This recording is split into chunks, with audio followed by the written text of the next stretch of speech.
उन्होंने ये कहा कि जो पढ़े लिखे लोग हैं ये एंटी सोशल एलिमेंट। मैं 36 साल से काम कर रहा हूं पढ़े लिखे लोगों में वामसेक के माध्यम से, तो मैं अपना तजुर्बा बताता हूं, मैं अपना अनुभव बताता हूं। मैं पढ़े लिखे लोगों के बीच में जाकर के लोगों को बातें समझाता हूं। लोग 10 सवाल पूछते हैं, मैं 10 सवालों का जवाब देता हूं।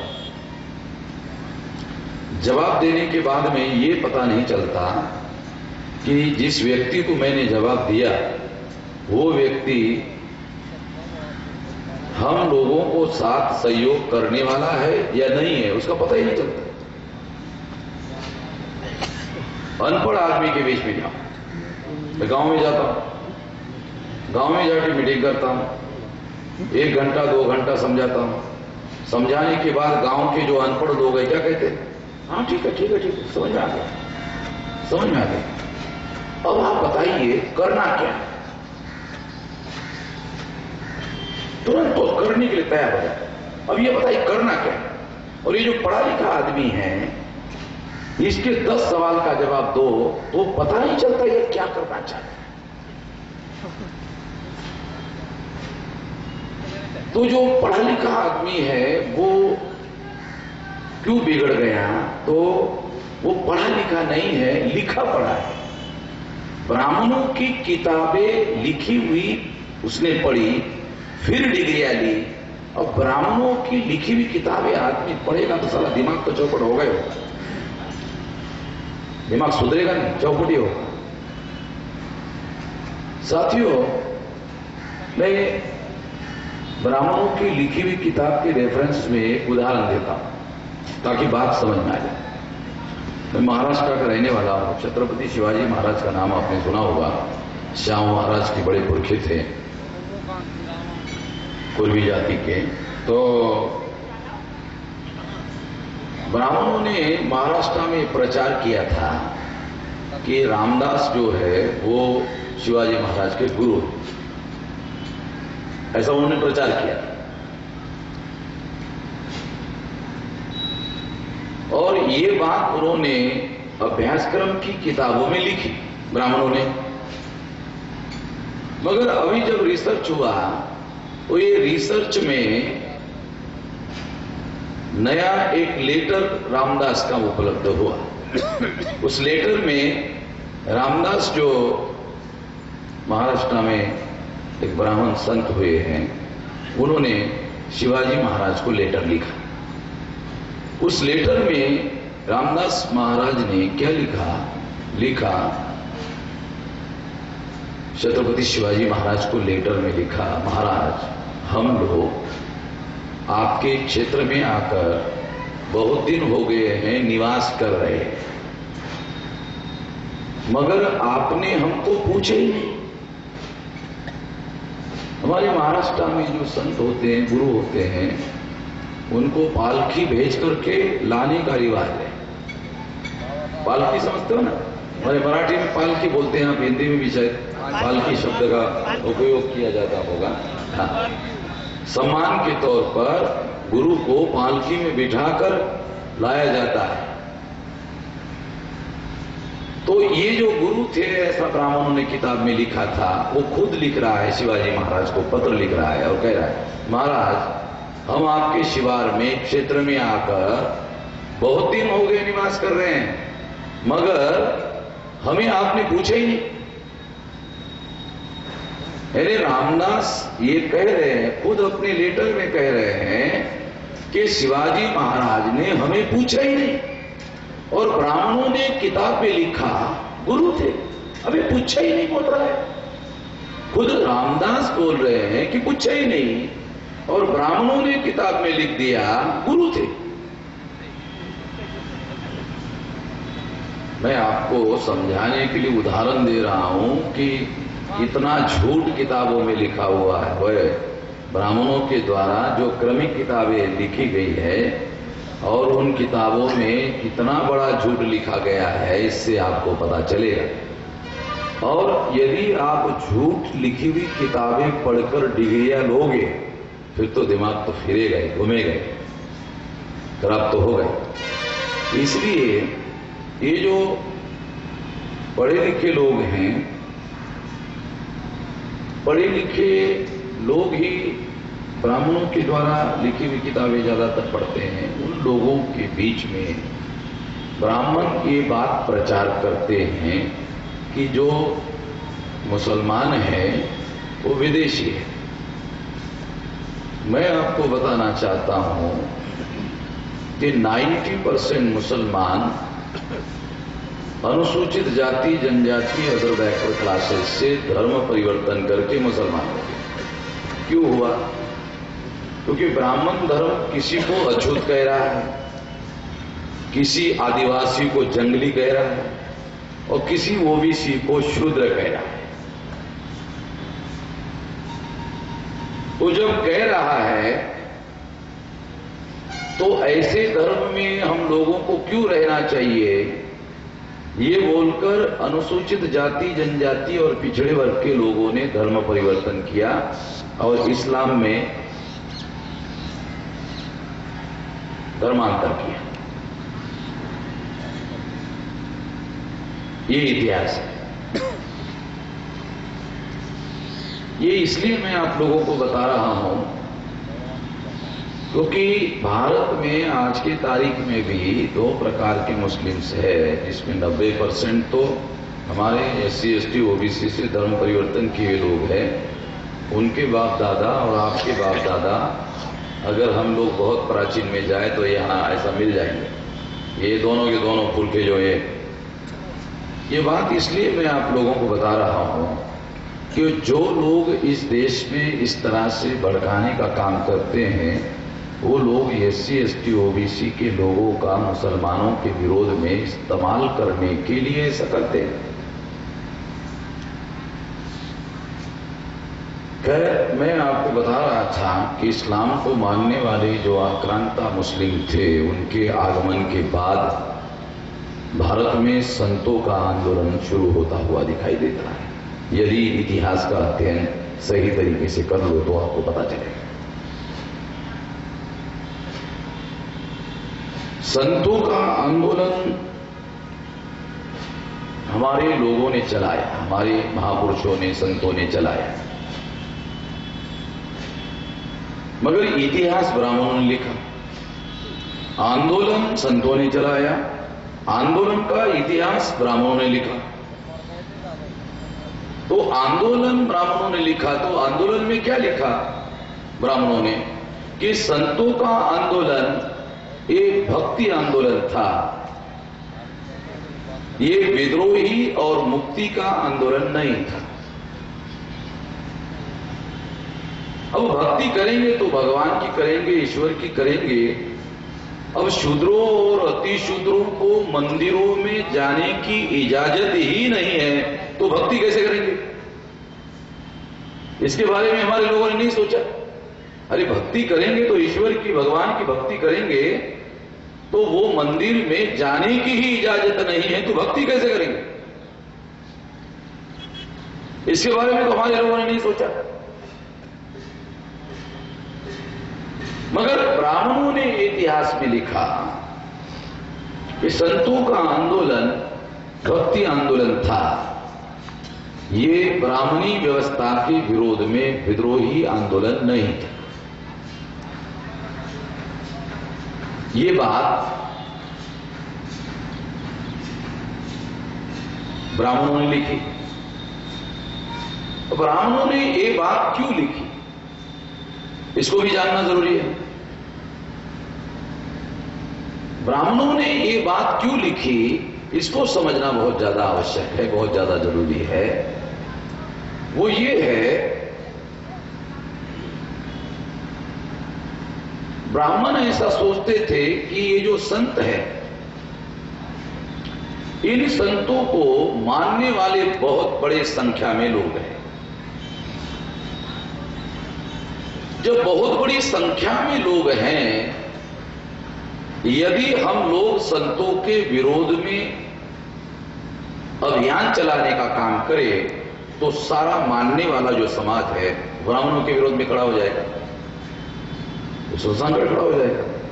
इसलिए ब्राह्मणों ने सोचा कि इस तरीके को अपनाने के बजाय दूसरा तरीका अपनाना होगा कि यदि हम संतों के आंदोलन को मिसगाइड कर दे, गलत इंटरप्रिटेशन कर दे, गलत व्याख्या कर दे और कहे कि यह आंदोलन विद्रोही आंदोलन व्यवस्था के विरोध में नहीं था, ये आजादी का आंदोलन नहीं था, मुक्ति का आंदोलन नहीं था, ये केवल भक्ति का आंदोलन था।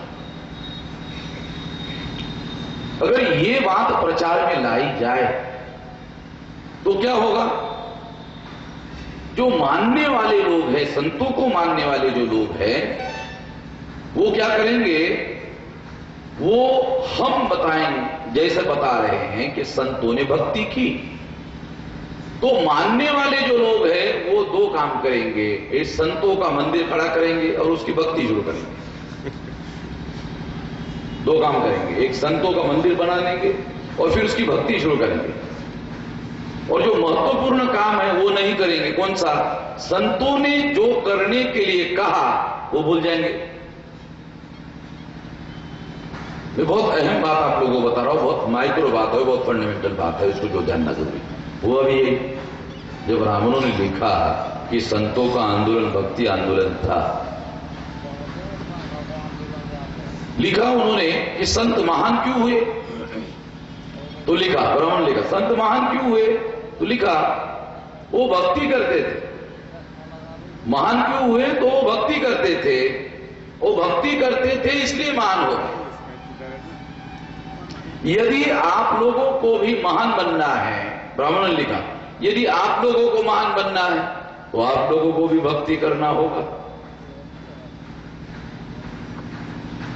यानी आप लोगों को व्यवस्था के विरोध में विद्रोह करने का, मुक्ति के लिए संघर्ष करने का काम छोड़कर आपको भक्ति करना चाहिए। वो भक्ति करोगे तो क्या होगा? आप महान बन जाओगे। क्यों? संत भी भक्ति करते थे और भक्ति करने की वजह से वो महान हो गए। आपको महान होना है, महान बनना है, तो आपको भी भक्ति करना होगा, तो आप महान हो जाओगे।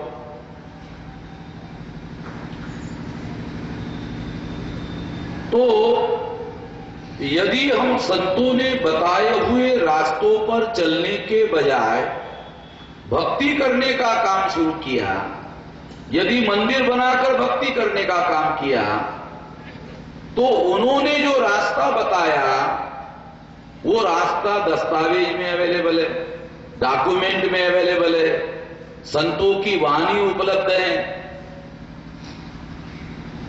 जैसे फॉर एग्जाम्पल मैं आप लोगों को ही बताता हूं, एक उदाहरण के लिए बताता हूं, ताकि आपको ऐसा नहीं लगना चाहिए कि वाणी में उपलब्ध नहीं। मैं रामचरितमानस में एक बात लिखी है, वो चौपाई है, पूजिए विप्र गुण ज्ञान शील हीना, न पूजिए शूद्र गुण ज्ञान शील प्रवीण। इसका अर्थ है, विप्र का अर्थ होता है ब्राह्मण, पूजिए विप्र गुण ज्ञान शील हीना। अगर ब्राह्मण मूढ़ है, प्रज्ञाहीन है, चरित्रहीन है, फिर भी जन्म से ब्राह्मण है, इसलिए पूजा के योग्य है। यदि शूद्र अर्थात पिछड़ा वर्ग, यदि प्रज्ञावान है, चरित्रवान है, विद्वान है, फिर भी पूजा के योग्य नहीं है। क्यों? क्योंकि वो जन्म से शूद्र है। तो इस तरह से ये रामचरितमानस में बात लिखी हुई है।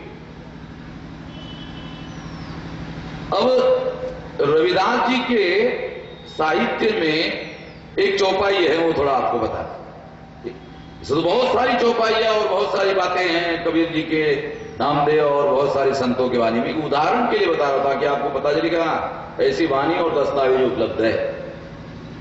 तो उन्होंने कहा कि जो शूद्र अछूत, यदि वो प्रज्ञावान है, चरित्रवान है, तो उनके चरण जो है पूजना चाहिए,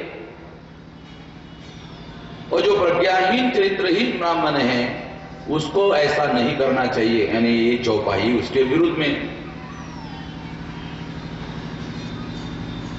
इसका अर्थ यह है, उदाहरण के लिए मैंने इसलिए आपको बताया कि हमारे संतों के साहित्य में ऐसा वाणी और दस्तावेज उपलब्ध है कि ब्राह्मणों के वेद में, पुराणों में, रामायण और तुलसी रामायण, इसमें महाभारत में जो विचार लिखा हुआ है उसके विरोध में उनकी वाणी है।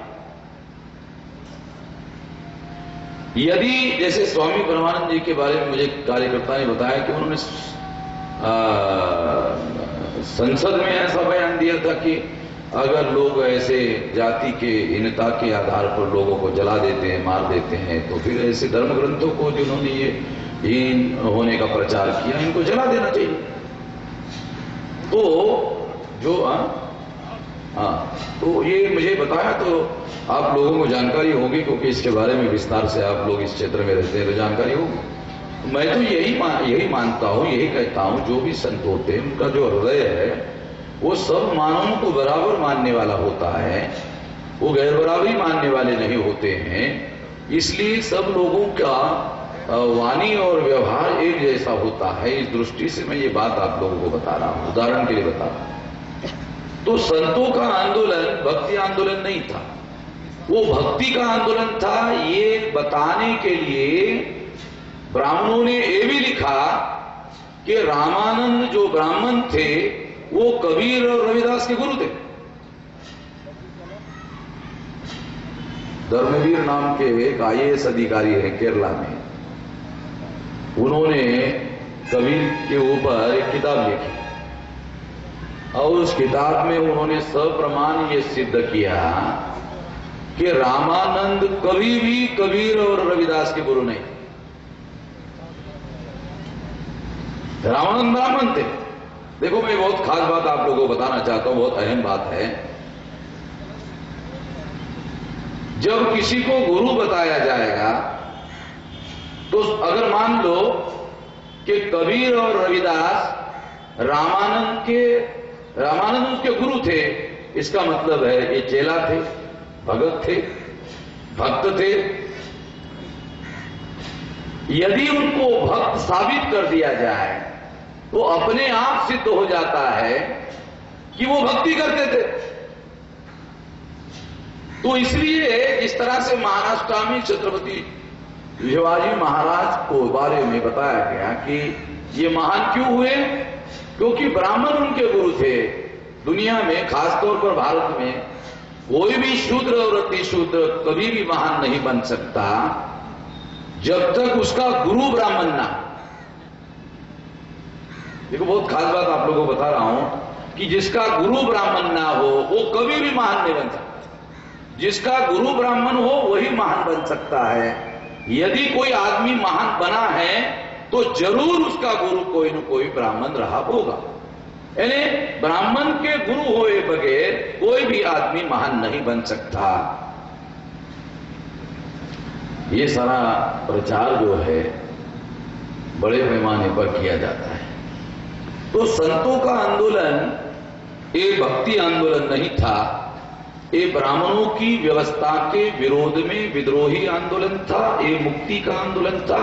ब्राह्मणों ने मूल निवासी बहुजनों को गुलाम बनाकर रखा था, उस गुलामी के विरोध में ये विद्रोह करने वाला आंदोलन था, आजादी का आंदोलन था, मुक्ति का आंदोलन था। यदि थोड़ी देर के लिए मान लिया जाए कि यदि भक्ति का आंदोलन था तो भक्ति का आंदोलन था, इसका मतलब है तो ब्राह्मणों का ही काम कर रहे थे। अगर भक्ति का आंदोलन चला रहे थे तो फिर तो ये ब्राह्मणों का ही काम कर रहे थे। ब्राह्मणों की भक्ति कर रहे हैं, या ब्राह्मणों की व्यवस्था की भक्ति कर रहे हैं, या ब्राह्मणों के ब्रह्मा विष्णु महेश की भक्ति कर रहे हैं, मान लो भक्ति कर रहे हैं, फिर तो ये ब्राह्मणों का ही काम कर रहे हैं। यदि वो ब्राह्मणों का काम कर रहे थे तो ब्राह्मणों ने लगभग सारे महत्वपूर्ण संतों की हत्या करने का प्रयास किया, या तो हत्या ही की। मैं महाराष्ट्र में आपको महाराष्ट्र का किस्सा बताता हूं, महाराष्ट्र का रहने वाले इसलिए महाराष्ट्र का किस्सा बताता हूं। ज्ञानेश्वर ब्राह्मण थे। ज्ञानेश्वर को ब्राह्मणों ने जिंदा जमीन के नीचे गाड़ दिया। वो प्रचार किया, समाधि लिया, जिंदा ही जमीन में गाड़ दिया। क्या अपराध था ज्ञानेश्वर का? वो ब्राह्मण था। क्या अपराध था जानते हो? गीता संस्कृत में लिखा हुआ ग्रंथ था, उसका ट्रांसलेशन किया मराठी में। अब संस्कृत तो हम पढ़ नहीं सकते, मराठी पढ़ लेंगे, शूद्र भी पढ़ लेंगे, पढ़ना चाहे तो। और फिर जो संस्कृत के अंदर ज्ञान है वो सब लोगों को मालूम हो जाएगा, मालूम नहीं होना चाहिए। और इसने ट्रांसलेशन किया और लोगों को मालूम करवाया, ये उसका अपराध है। इस वजह से ब्राह्मणों ने उसको जिंदा जमीन में दफना दिया, प्रचार किया, समाधि लिया। संत तुकाराम महाराष्ट्र में हुए, इसको महाराष्ट्र का कबीर कहा जाता है, इतना विद्रोही संत थे। तुकाराम की ब्राह्मणों ने धूली के दिन हत्या कर दी। ये सारा डॉक्यूमेंट्री एविडेंस सब उपलब्ध हो गया, सब दस्तावेज उपलब्ध हो गया, उस पर किताबें लिखी गई। धूली के दिन उसकी हत्या कर दी। हत्या करने के बाद में ब्राह्मणों के सामने संकट खड़ा हो गया कि यदि हम ये कहें कि तुकाराम मर गए तो लोग कहेंगे डेड बॉडी किधर है? स्वाभाविक है, अगर मर गए तो डेड बॉडी दिखाना पड़ेगा, डेड बॉडी किधर है? और डेड बॉडी बताते तो डेड बॉडी के तो टुकड़े हो गए, हत्या करने की वजह से उसके टुकड़े कर दिए। अगर टुकड़े बताते तो पता चलता कि हत्या हो गई। इसलिए प्रचार किया, उन लोगों ने प्रचार किया। क्या प्रचार किया? प्रचार किया कि स्वर्ग से ईश्वर ने, भगवान ने एरोप्लेन भेजा तुकाराम को लेने के लिए, विमान भेजा, और विमान का नाम भी लिखा हुआ, पुष्पक विमान, विमान भेजा। अब नाम के साथ लिखा हुआ है, इसका मतलब जैसे कोई कर्मचारी रिटायर्ड होता है, रिटायर्ड होने के बाद सेट ऑफ नहीं दिया जाता।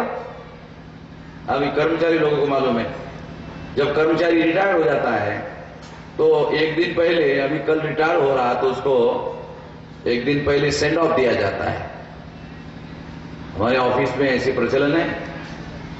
तो तुकाराम ब्राह्मणों ने ऐसे लिखा जैसे वो कोई तुकाराम को सेंड ऑफ दे रहे हैं। लिखा कि ईश्वर ने पुष्पक विमान भेजा था और उस विमान में बैठकर तुकाराम सदेह, ये जो शब्द प्रयोग है उन्होंने लिखा हुआ, डॉक्यूमेंट में लिखा हुआ है कि तुकाराम सदेह वैकुंठ गए। अब कोई आदमी वैकुंठ जाता है तो देह इधर छोड़ देता है, वैकुंठ चला जाता है, ऐसा होता है क्या? कोई भी आदमी वैकुंठ जाएगा, वैकुंठ का मतलब स्वर्ग, समझ रहे ना? डेढ़ होगा तो, ये तो ब्राह्मणों के धर्मशास्त्र में लिखा हुआ है कि डेढ़ आदमी ही स्वर्ग में जाता है, जिंदा आदमी तो स्वर्ग में नहीं जाता है। मोक्ष का जो संकल्पना है, आप लोग धर्म के बारे में थोड़ा बहुत जानते हैं तो ब्राह्मणों के धर्मशास्त्र में लिखा मोक्ष के बारे में, और मोक्ष के बारे में लिखा हुआ है ये मरने के बाद ही मिलता है, ये जिंदा आदमी को मोक्ष नहीं मिलता है। बुद्ध कहते थे ये जो निर्वाण है ये जिंदा आदमी को जिंदेपन में ही निर्वाण मिलता है। तो मोक्ष जो है एक अलग संकल्पना है, निर्वाण अलग संकल्पना है, बुद्धिज्म की अलग संकल्पना है, ब्राह्मणिज्म की अलग संकल्पना है। तो तुकाराम को लिखा उन्होंने सदैह वैकुंठ गए। मैं आप लोगों को जो अपराध शास्त्र है वो अपराध शास्त्र के बारे में कुछ बात बताना चाहता हूं। अपराध शास्त्र कहता है कि जो भी अपराध होता है हर अपराध को पकड़ा जा सकता है, बशर्ते पकड़ने का हुनर होना चाहिए। तो इसमें ब्राह्मणों ने जो सदेह शब्द लिखा, इससे पता चलता है क्योंकि देह के साथ उन्होंने जो व्यवहार किया, टुकड़े किए, हत्या की, और फिर लिखा सदेह गए। जैसे कोई एरोप्लेन में बिठाने के लिए ब्राह्मण उनको सेंड ऑफ दे रहे थे, खड़े होकर के सेंड ऑफ दे रहे थे, उनके सामने एरोप्लेन जा रहा था। तो इस तरह से और फिर ब्राह्मणों के अलावा वो सदैव जा रहे थे और ईश्वर उनको लेने के लिए विमान भेजा था, तो सदैव जा रहे थे तो केवल ब्राह्मणों को मालूम क्यों, उनके परिवार के लोगों को भी मालूम क्यों नहीं? परिवार के लोगों को कम से कम मालूम होना चाहिए था, केवल ब्राह्मणों को मालूम। तो इस तरह से उन्होंने जिस तरह से ज्ञानेश्वर के बारे में लिखा उसी तरह से लिखा कि सदैव वैकुंठ गए, स्वर्ग गए, तो उसकी हत्या की। चक्रधर नाम के एक और संत थे महाराष्ट्र, उन्होंने एक पंथ चलाया महानुभाव, बड़े संत हुए, ब्राह्मण थे। उसकी हत्या इतनी भयंकर है, बोरा और चूना पानी में डाला, तो चूना पानी में डालो तो क्या होता है? पानी उबलता है। चूना जो है अगर पानी में डालो तो वो उबलता है, उबलते हुए पानी में उसको जिंदा फेंका। यानी मारने का भी इतना जघन्य तरीका, हत्या करने का भी भयंकर तरीका, उसको मारा। तो ऐसे देश भर में, मैं सारे देश भर में इस विषय को लेकर जब बातें कही, तो अलग अलग राज्यों में कही, तो लोग कार्यक्रम के बाद मुझे आकर बोलते थे कि मेश्राम जी, हमारे यहां भी एक संत हुए थे, उसका भी ऐसे हुआ। बंगाल गया तो वहां कहा, वहां भी ऐसे हुआ। बिहार गया, वहां कहा, वहां भी ऐसे हुआ। उड़ीसा गया, कहा, वहां भी ऐसे हुआ। तो अलग अलग राज्यों में इस विषय को लेकर जब मैं चर्चा करने के लिए गया तो पता चला कि उनकी हत्या हुई। अब जिस किसी संत की हत्या करने में ब्राह्मण कामयाब नहीं हुआ तो उसके मरने के बाद वो क्या करते हैं, उसके आंदोलन को हाईजैक कर लेते हैं। उसके आंदोलन को हाईजैक कर लेते हैं। अगर उनकी कोई संस्था है तो उसके संस्था पर कब्जा कर लेते हैं। ये जो ब्रह्मानंद जी ने शिक्षा संस्थान खोला, इसके बारे में आप लोगों को सतर्क रहना चाहिए, नहीं तो ब्राह्मण इस पर भी कब्जा कर लेंगे। मैं अभी बोल रहा हूं, बाद में कुछ दिन के बाद में आप लोग आकर मुझे बोलेंगे कि मेश्राम जी आपने बताया था ऐसे हुआ, ऐसे हो जाएगा। तो ये सारे उदाहरण मैंने इसलिए आपको दिए, ये उदाहरण इस बात को सिद्ध करते हैं कि यदि ब्राह्मणों ने हत्या करने का प्रयास किया या कुछ संतों की हत्याएं की, तो इस उदाहरण से यह सिद्ध होता है, क्या सिद्ध होता है कि संतों का आंदोलन यदि भक्ति का आंदोलन रहा होता तो संतों ने ब्राह्मणों का ही काम किया होता, और अगर उन्होंने ब्राह्मणों का ही काम किया होता तो ब्राह्मण उनकी हत्या क्यों करते? यदि ब्राह्मणों ने उनकी हत्या करने का प्रयास किया या हत्याएं की तो इससे सिद्ध होता है कि संतों का आंदोलन भक्ति आंदोलन नहीं था। ये सिद्ध होता है।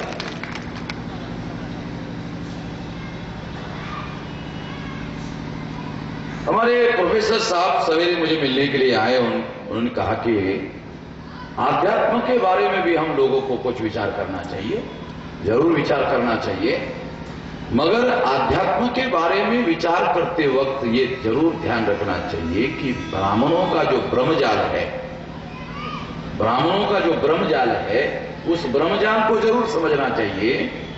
नहीं तो ब्राह्मणों के ब्रह्मजाल के अंदर आप फंस जाओगे अध्यात्म के नाम पर, तो पता ही नहीं चलेगा। संतों ने ब्राह्मणों के षड्यंत्र से हमको मुक्त किया था, मानसिक रूप से मुक्त किया था। उनका साहित्य